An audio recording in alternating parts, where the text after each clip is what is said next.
Los paramecios pertenecen al orden Holotrica, caracterizado por tener cilios uniformes por todo el cuerpo. Como su nombre indica, Bursaria es de forma de bolsa de un color verde característico, resultado de las algas simbióticas que viven dentro de su citoplasma.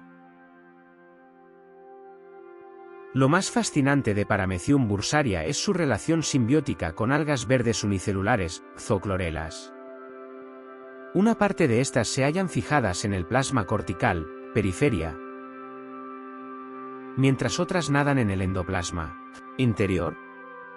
Estas algas viven protegidas de depredadores y con acceso a nutrientes. A cambio, realizan la fotosíntesis y comparten parte de los azúcares y oxígeno que producen con su huésped. Es una auténtica simbiosis donde ambos simbiontes salen beneficiados, el protozoo obtiene energía extra, y las algas, un refugio estable.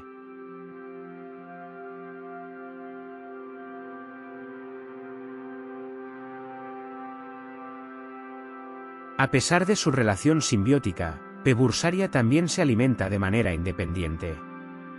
Ingiere bacterias y pequeñas partículas por fagocitosis.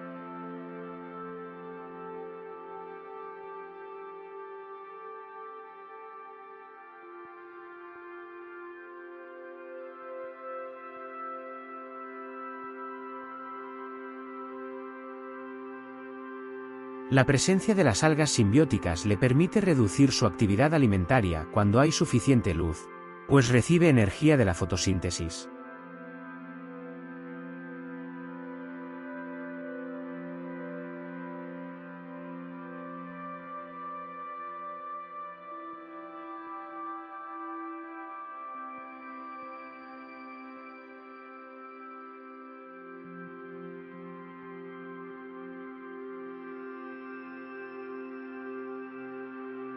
A cambio, realizan la fotosíntesis y comparten parte de los azúcares y oxígeno que producen con su huésped.